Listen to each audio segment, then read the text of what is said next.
الحمد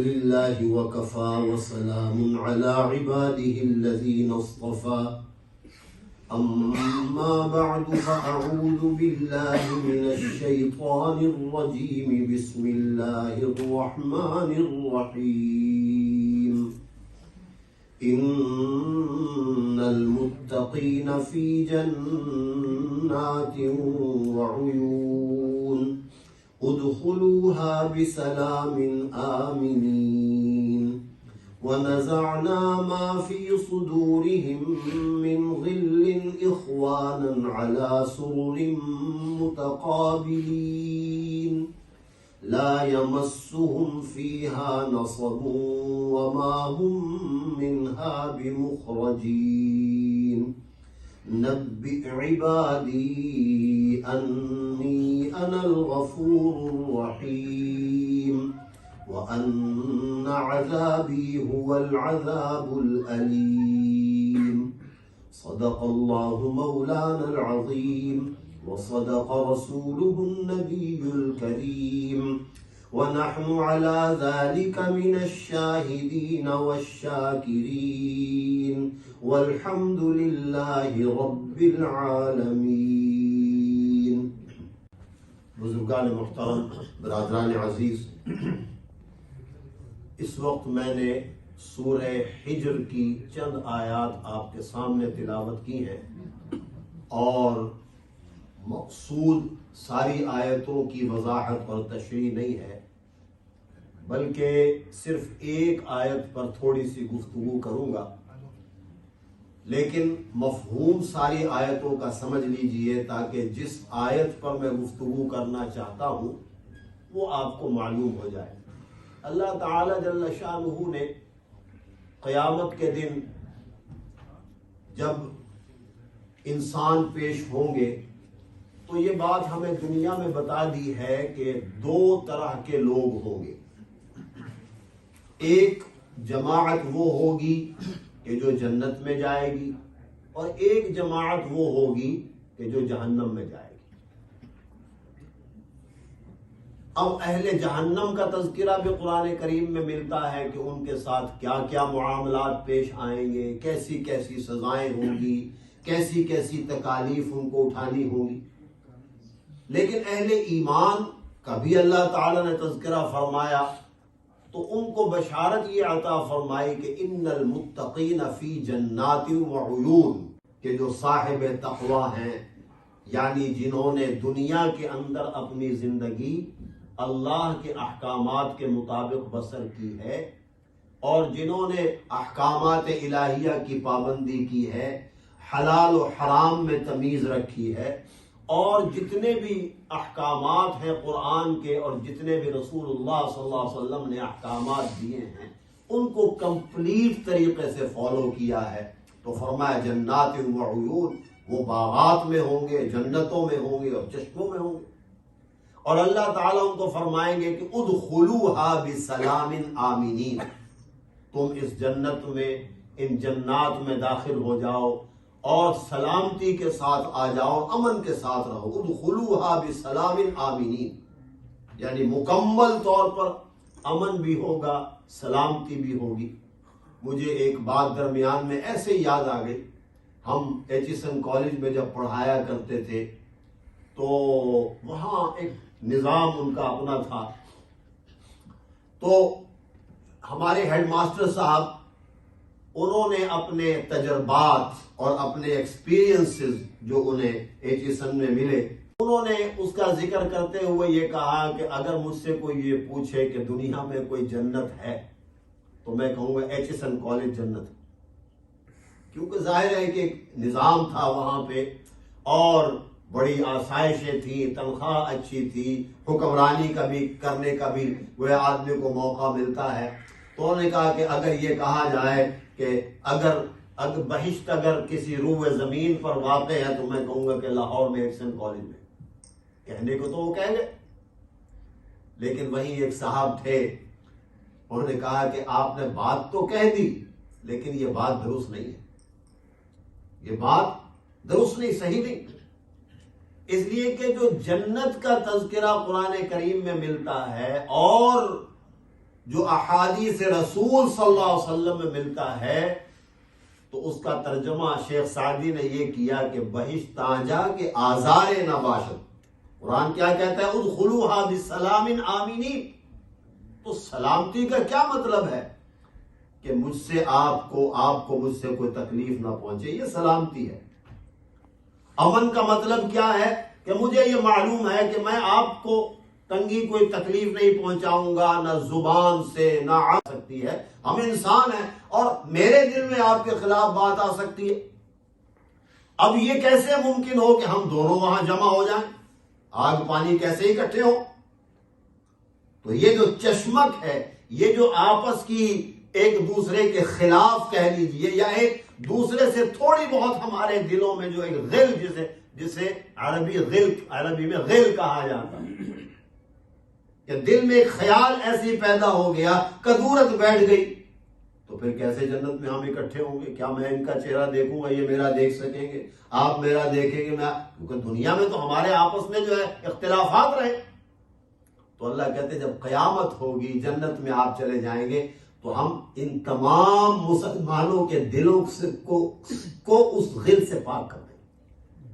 وَنَزَعْنَا مَا فِي صُدُورِهِم مِّن غِلٍّ إِخْوَانًا عَلَى سُرُرٍ مُتَقَابِلِينَ. اور ایک دوسرے کے سامنے تکیہ لگائے ہوئے بستر پہ بیٹھے ہوں گے، گاؤں تکیہ لگا ہوگا اور ایک دوسرے کے سامنے خوش ہو رہے ہیں. اور پھر اللہ تعالیٰ فرماتے ہیں لا يَمَسُّهُمْ فِيهَا نَصَبٌ. وہاں کوئی تھکاوٹ نہیں ہوئے گی، تھکاوٹ چھو کر بھی نہیں جائے گی. یہ دنیا میں ہی ہے جو ہم تھوڑا بہت تھک لیتے ہیں. حقیقت بات یہ ہے کہ دنیا میں انسان کیا سمجھتا ہے تو اب 5 وقت کی نماز شاید بڑی بھاری ہے، لیکن حقیقت بات یہ ہے، میں ایک دن یہ سوچ رہا تھا کہ رسول اللہ صلی اللہ علیہ وسلم پر ابتداءً 50 نمازیں فرض کی گئی، لیکن آہستہ آہستہ 5 ہو گئی، جو بھی واقعہ آپ جانتے ہیں. میں یہ سوال میرے دل میں یہ آیا کہ اگر بالفرض و تقدیر سپوز کہ اگر یہ 5 نمازیں بھاری ہوتی اور اللہ تعالیٰ یہ جانتے، وہ تو دلوں کے حالوں کو جانتے، اور اللہ تعالیٰ یہ جانتے کہ میری مخلوق یا جس امت محمد صلی اللہ علیہ وسلم پر میں یہ 5 نمازیں فرض کر رہا ہوں وہ اس کے بوجھ کو برداشت نہیں کرے گی، تو اللہ تعالیٰ 5 نمازیں کبھی فرض نہ کرے، کیونکہ وہ خالق ہیں ہمارے. کیسے ہو سکتا ہے؟ اللہ تعالیٰ فرماتے لا یکلف اللہ نفسا الا وسعها. اللہ کسی انسان پر، کسی نفس پر بوجھ نہیں ڈالتے مگر جتنا وہ برداشت کر سکتا. تو پھر فرض و تقدیر اگر یہ ہوتا کہ 5 نمازیں ہم نہ پڑھ سکتے ہوتے، ہماری قدرت و وسعت سے باہر ہوتی، تو اللہ کبھی 5 فرض نہ کرتے. اللہ خود رسول اللہ صلی اللہ علیہ وسلم فرماتے کہ ہم 3 کر دیتے. لیکن معلوم ہوا کہ ایسا نہیں. اللہ تعالی نے جو وسعت، جو فراخی، جو قوت اور قدرت ہمیں دی ہے وسعت، تو اس طاقت کا مطلب یہ ہے کہ ہم 5 نمازیں بڑی آسانی سے ادا کر سکتے ہیں. اس لیے 5 نمازیں فرض ہیں. ہندوستان میں ایک مرتبہ بڑا لکھا ہوا ہے کتابوں میں کہ ایک صاحب نے ایک تحریر لکھی، اور ظاہر ہے کہ بعض لوگوں کو لکھنے کا شوق ہوتا، وہ چاہتے ہیں ہمارا بھی کالم چھپ جائے. جیسے بعض لوگوں کو کتابیں لکھنے کا شوق ہوتا ہے، لکھا کیا خود بھی پتہ نہیں ہوتا، ایسے بھی لوگ ہوتے. تو کالم لکھا تو اس میں یہ لکھا کہ ویسے تو ساری چیزیں مجھے اسلام کی پسند ہیں، دین کی ساری چیزیں پسند ہیں، لیکن اگر سارے علماء مل کر نماز کی پابندی ہٹا دے تو بہت سے لوگ اسلام میں آ جائیں گے. سوچئے اس تحریر کا کیا مقصد تھا؟ کیا علماء کے اختیار میں ہے یہ فتویٰ دے دینا کہ صاحب آپ 5 نمازوں کے بجائے 3 پڑھ لیا کریں، یا 4 رکعتوں کی بجائے آپ 2 یا 3 پڑھ لیا کریں؟ یعنی کیسی احمقانہ بات ہے. تو حق تعالی، تو میں یہ عرض کر رہا تھا کہ جو کچھ بھی دنیا میں تھوڑی بہت تکلیف ہے یہ دنیا میں ہی ہے. وَهُوَ لَا يَمَسُّهُمْ فِيهَا نَصَبٌ، کوئی تھکاوٹ نہیں. وَمَا هُمْ مِنْهَا بِمُخْرَجِينَ، اور نہ ان جنتوں سے باہر اللہ تعالیٰ نکالیں گے، بس جو چلا گیا چلا گیا. پھر یہ نہیں کہ اللہ تعالیٰ کے باہر نکل جاؤ، وما هم منها بمخرجین. آگے جو جملہ ہے اصل بس مجھے اس پہ بات کرنی ہے تھوڑی سی. اللہ تعالیٰ فرماتے ہیں نبئ عبادی، میرے بندوں کو خوشخبری سنا دو، انی انا الغفور الرحیم، یقین کرو میں بہت بخشنے والا اور بہت رحم کرنے والا. نبئ عبادی انی انا الغفور الرحیم. جو لوگ عربی سے واقف ہوں ان کو تو پتا ہوگا، لیکن تھوڑی سی کہ انی انا الغفور الرحیم. اللہ کہتے ہیں نبئ عبادی انا الغفور الرحیم. میں نہیں، یہ کہا انی، انا کے معنی یقین کرنے کے ہیں، تم اس بات کا یقین کر لو. انا الغفور الرحیم، میری ہی وہ ذات ہے جو بخشنے والی اور رحیم. علماء نے لکھا ہے کہ عباد عبد کی جمع ہے، اور عبد کہتے ہیں غلام کو. اب میں اور آپ ذرا تصور کریں کہ غلام کیا ہوتا ہے. غلام کیا ہوتا ہے؟ غلام وہ ہوتا ہے کہ جو اپنے مالک کی ہر بات کو سنتا ہے اور مالک کی ہر بات پر عمل کرتا ہے. یہ غلامی ہوتی ہے. غلام کے پاس یہ اختیار نہیں ہوتا کہ آپ نے یہ حکم مجھے کیوں دیا. غلام کو یہ کہنے کا اختیار نہیں ہوتا کہ اس وقت میں یہ کام نہیں کر سکتا. غلام تو غلام ہے. اللہ تعالیٰ یہ فرما رہے ہیں نبئ عبادی. تو غلام عبد کا مطلب گویا کہ یہ ہے کہ اللہ تعالیٰ یہ فرما رہے ہیں کہ جنہوں نے میرے سامنے اپنے آپ کو اس طرح جھکا دیا اور اس طرح میرے سامنے وہ آ گئے کہ جو حکم میں نے دیا انہوں نے فالو کیا، اس کا اتباع کیا. جو بات میں نے کہی اس کو سنا اور عمل کر کے دکھا دیا کہ یہ عمل کیوں ہے، کیسے ہے، کہاں سے آیا. بلکہ اللہ تعالیٰ جل شانہ کے حکم کو سن کر کمپلیٹلی سرنڈر کر دیا. یہ عبد کہلاتا ہے. اسی غلام کے بارے میں ایک حکایت لکھی ہے کہ اس کو غلامی ملی تو آقا نے پوچھا تیرا نام کیا ہے؟ تو اس نے کہا حضور میرا تو کوئی نام نہیں، جو نام آپ رکھ دیں گے وہی میرا نام بن جائے گا. آپ کھائیں گے کیا؟ اس نے کہا حضور جو کھلا دیں گے میں کھا لوں گا. رہیں گے کہاں پہ؟ انہوں نے کہا جہاں آپ رکھیں گے میں رہوں گا. غلام کا یہ مطلب تھوڑے کہ اس سفارش ہے وہ اپنی آرزویں پیش کرے، تمنائیں پیش کرے. وہ تو آقا کا غلام ہے. اس لیے اللہ تعالیٰ نے ہمیں فرمایا نبئ عبادی، عبد بن جاؤ، غلام بن جاؤ. قرآن کریم میں آپ نے شیطان کا قصہ پڑھا ہے کہ شیطان کو اللہ تعالیٰ نے جنت سے نکال دیا. اب جب اس نے اپنی جو فرمائشیں کی تو اس میں ایک جملہ آتا ہے قرآن کریم میں، وہ کہتا ہے قال فبعزتک لأغوینہم اجمعین. کسی اور طریقے سے اور میں آپ کو پریشان نہیں کروں گا. تو شیخ سعدی نے گویا اس آیت کا ترجمہ یوں کیا کہ بہشت جا کے آزار نباشت. بہشت تو وہ جگہ ہے کہ جہاں کسی کو کسی سے تکلیف نہیں پہنچے گی. کسے رابا کسے کار نباشت، کسی کوئی آدمی کسی دوسرے آدمی کے کام میں دخل نہیں دے گا. لیکن آپ نے ایچیسن کالج کا تذکرہ کیا، یہاں تو ایک استاد دوسرے استاد کی ٹانگیں کھینچتا ہے، دوسرا تیسرے کی ٹانگیں کھینچتا ہے، دوسرا اس سے حسد کھا رہا ہے. تو آپ نے کیسے کہہ دیا کہ یہ جنت ہے؟ تو معلوم ہوا دنیا میں جنت نہیں ہو سکتی. جنت تو وہ ہے جس کے بارے میں اللہ تعالیٰ یہ فرما رہے کہ ادخلوها بسلام آمنین.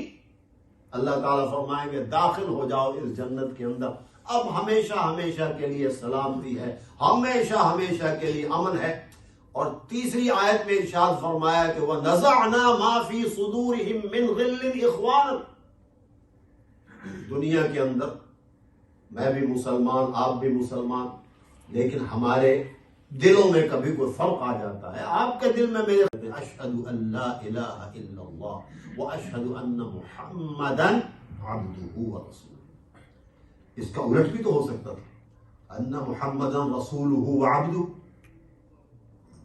ترکیب میں بھی کوئی فرق نہ پڑتا، گرامیٹیکل مسٹیک بھی نہ ہوتی. لیکن معلوم ہوا کہ جو مقام عبدیت ہے وہ تمام مقاموں سے افضل ہے. اس لیے اللہ تعالیٰ نے فرمایا کہ نبی عبادی، میرے بندوں کو خبر کرو. تو دنیا میں اصل میں ڈیمانڈ ہم سے یہ ہے کہ ہم عبد بن کے گزارا کریں، عبد بن کر رہیں، اللہ کا غلام بن کے رہیں. سبحان اللہ. اللہ تعالیٰ قرآن کریم میں کہتے ہیں ان اللہ اشتری من المؤمنین. موضوع لمبا ہے لیکن میں تھوڑی تھوڑی بات کر رہا ہوں. ان اللہ اشتری من المؤمنین انفسهم واموالهم بان لهم الجنہ. اللہ نے مسلمانوں سے ایک بیع کی، ایک سودا کی، ان کی جانوں کے بدلے میں، مالوں کے بدلے. تم اپنی جان کس کو دو گے؟ مجھے. مال کسے دو گے؟ مجھے. میں بدلے میں کیا دوں گا؟ جنت. ان اللہ اشتری من المؤمنین انفسهم واموالهم بان لهم الجنہ. تو حدیث طور پہ، کیونکہ غلامی میں بھی یہی ہوتا ہے کہ غلام بیچ دیا جاتا ہے، آقا خرید لیتا ہے. تو بیسیکلی مسلمان اگر ہم کہلاتے ہیں اور عبدی عبد کہلاتے ہیں تو ہم تو سودا کر کے آئے ہیں. اسی طرح اللہ تعالیٰ قرآن کریم میں فرماتے ہیں والذین آمنوا اشد حبا للہ. جو اہل ایمان ہیں وہ سب سے زیادہ اگر کسی ذات سے محبت کرتے ہیں تو اللہ کی ذات. اب محبت کیا ہوتی ہے؟ ایک محب ہے محبت کرنے والا، ایک محبوب ہے. تو اہل ایمان کو اللہ کہتے ہیں تم تو محبین ہو اور تمہارا محبوب میں ہوں. اب آپ سوچئے کہ کوئی محب اپنے محبوب کی مخالفت کر سکتا ہے؟ اگر محب ہے، اگر محبت کرتا ہے تو کیا وہ اپنے محبوب کی کسی بات کی مخالفت کرے گا؟ اور سبحان اللہ، اللہ نے ہمیں خطاب کیا والذین آمنوا، جو اہل ایمان ہے، جو ایمان والے ہیں، اشد حبا للہ. یہ نہیں کہ صرف محبت، بلکہ اشد حبا، سب سے زیادہ اگر محبت کرتے ہیں اہل ایمان تو کس سے؟ اللہ سے. تو معلوم ہم عاشق بھی اعلیٰ درجے کے ہیں، عبد بھی اعلیٰ درجے کے ہیں. بس اس بات کو اصل میں سمجھنا چاہیے. حضرت تھانوی رحمۃ اللہ نے لکھا ہے کہ کاش مسلمان اپنی اس عزت اور اس توقیر کو پہچان لے کہ میں اللہ کا محب ہوں، وہ پہچان لے کہ میں اللہ کا عبد ہوں. ورنہ فرمایا ایک خطرناک چیز سامنے آ رہی ہے جس سے میں بڑا ڈرتا ہوں، اور وہ خطرناک چیز یہ سامنے آ رہی ہے کہ آج کل اہل ایمان اور اہل اسلام اللہ کے احکامات اور رسول اللہ صلی اللہ علیہ وسلم کی سنتوں سے اعراض ہی نہیں کرتے بلکہ اعتراض کرتے، خامیاں نکالتے ہیں.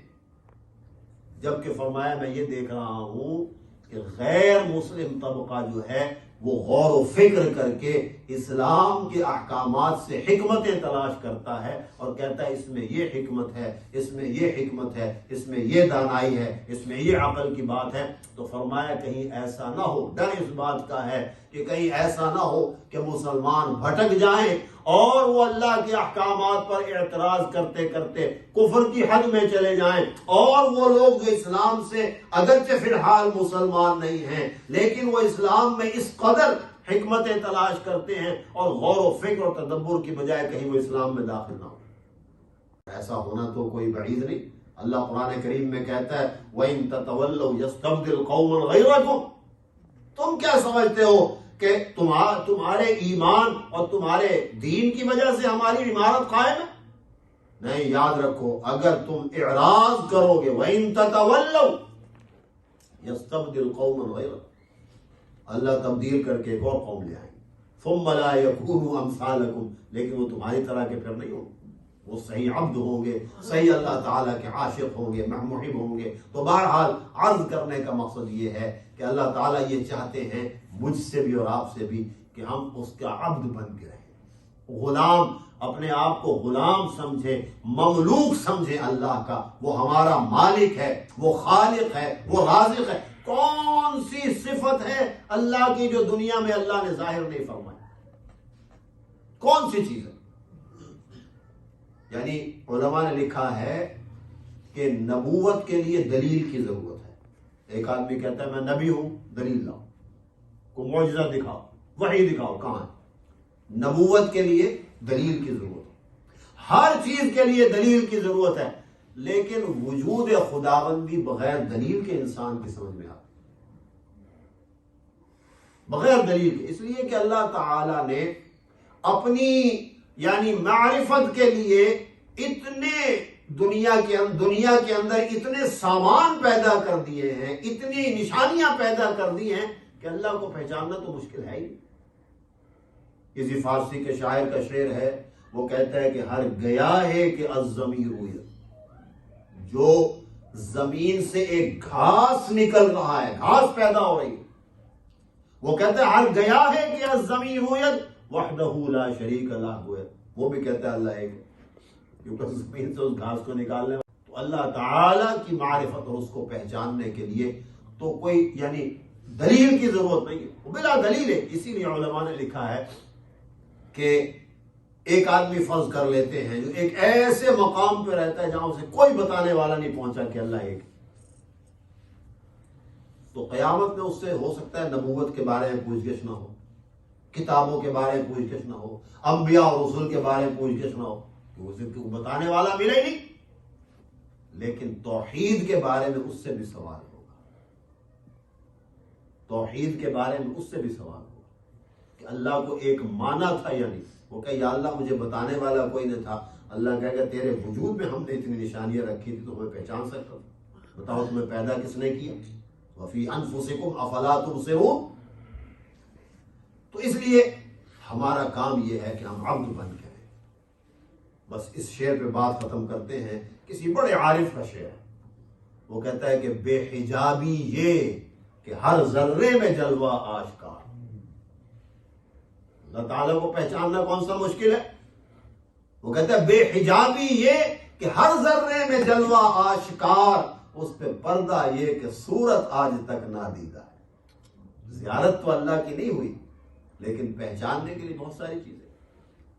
بہرحال خلاصہ کلام یہ ہے کہ اللہ تعالیٰ یہ کہتے ہیں نبی عبادی، میرے بندے بن کر رہو، میرے غلام بن کر زندگی گزارو۔ اگر تم مملوک بن کے زندگی گزارو گے، اگر اپنے آپ کو اللہ کے سامنے بے اختیار کر کے زندگی گزارو گے تو پھر انا الغفور الرحیم، میں بخشنے والا ہوں، بڑا مہربان رحم کرنے والا ہوں۔ اللہ تعالیٰ سے دعا فرمائیے اللہ مجھے اور آپ کو، ہماری حقیقت یہ ہے بے بنیادی طور پر، میری کوئی صفت یا خوبی مستقل نہیں ہے، عارضی ہے، میرا وجود عارضی، میرے اندر کمالات عارضی، میرے اندر اگر اخلاقی برائیاں وہ بھی عارضی۔ کہتا ہے اے اللہ مجھے تیری عزت کی قسم ہے، مجھے تیری عزت کی قسم ہے، میں لأغوینہم اجمعین، میں ان سب لوگوں کو، ان سب انسانوں کو گمراہ کروں۔ وہاں اللہ تعالیٰ نے ایک بات ارشاد فرمائی اور خود اس نے بھی کہا الا عبادک منہم المخلصین، مگر ان میں سے جو مخلص بندے ہیں ان پر میرا وار نہیں چلے۔ یہ ہے عبدیت۔